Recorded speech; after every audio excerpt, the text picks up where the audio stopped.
What's going on, everybody? I know I'm super late to this, but today I'm going to be counting down my top 10 films of 2025. Nouvelle Vague tells the story of the making of Jean-Luc Godard's Breathless, arguably one of the most important films to come out of the French New Wave. However, what makes this film more interesting is it's essentially a hangout movie featuring actors and directors from the New Wave. There are many great films about filmmaking, and I think this will end up being one of my favorites.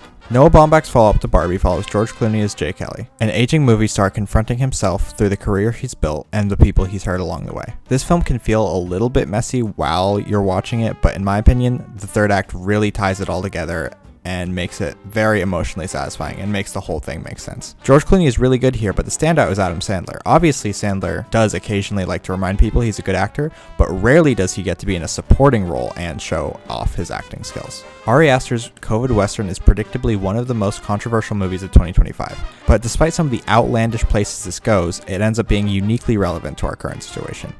What I initially thought was supposed to be a satire of where we were 6 years ago really ends up being a total reflection of where we are now. This is both Joaquin Phoenix's and Pedro Pascal's best work in my opinion, and I'm really excited to see what Aster does next. I have not seen 28 Days Later or 28 Weeks Later, but I loved 28 Years Later. It strikes a delicate and impressive balance between Mortal Kombat fatality type action and a heartwarming and later gut-wrenching story of a son trying to save his mother. I never thought I would leave a zombie movie crying, but 28 Years Later surprised me. I love Tim Robinson, and I think you should leave.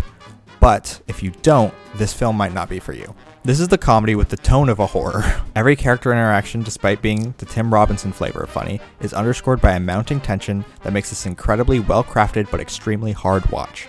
Between this and The Chair Company, I'm really enjoying the collaboration of Andrew DeYoung and Robinson. While I am a fan of the Chainsaw Man manga, that alone would not be enough for me to put an anime arc in my top 10 of the year. But Chainsaw Man manages to break through the mold and be the most impressive animated movie of the year. This film sports a slower, character-driven first half that makes the explosive, mind-blowing, unending set piece of the second half all the more exciting. This is the best animation and action choreography I've seen in a long time, but I wouldn't care at all if the first half hadn't developed the characters so well. Fujimoto's style lends itself so well to the medium of film, and it's a shame this is largely seen as a sequel to a TV show and not the awards-worthy animated film achievement that it is. Kelly Reichardt's anti-heist film is a stylish but quiet look at the self-destruction of men who want to be more than they are.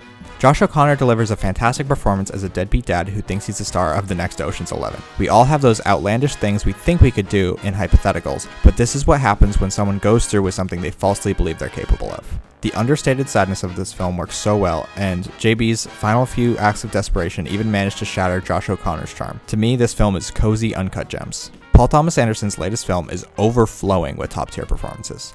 DiCaprio, Tiana Taylor, Chase Infinity, Sean Penn, and of course Benicio del Toro are all giving career-defining, iconic performances. Despite not being a comedy, this is pretty easily the funniest film of the year, while still remaining a gripping thriller. With one exception we'll talk about later, the road scene might be my favorite single scene from anything this year. And really there are so many great lines and scenes that I'll be quoting and thinking about for a long time. I have very little to say about Ryan Coogler's Sinners that hasn't already been said. It's one of the most praised and talked about movies of the year, and it's just as good as people say it is. I had the pleasure of seeing this opening weekend without knowing much, and it blew me away. The time-traveling oneer is definitively the best scene of the year, and is one of the most special theatrical experiences of my life. Obviously, Michael B. Jordan as the Smokestack Twins is fantastic, but the real best performance here is first-time actor Miles Canton as Sammy, who hasn't really gotten enough recognition this award season. This film sounds and looks amazing and makes such a strong case for why we need to keep shooting on film. If The Mastermind is a quiet look at self-destruction, Marty Supreme is a very loud one. This is Josh Safdie's first film since the Safdie brothers breakup, and he proves that he's more than capable without Benny. This is Timothée Chalamet's best performance yet, but other than him, this is a crazy cast. Like, who would have ever thought the guy from Shark Tank would give an actual good performance? The rest of the main cast and even background actors are all extremely interesting as well, and really add to the feel.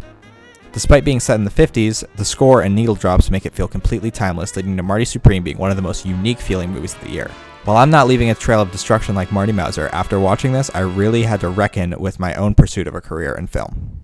2025 was a fantastic year for film. There was a ton of other great stuff that I didn't mention on this list, and a ton of other great stuff that I haven't seen yet. Let me know what your favorite films of 2025 were and what you're looking forward to in 2026.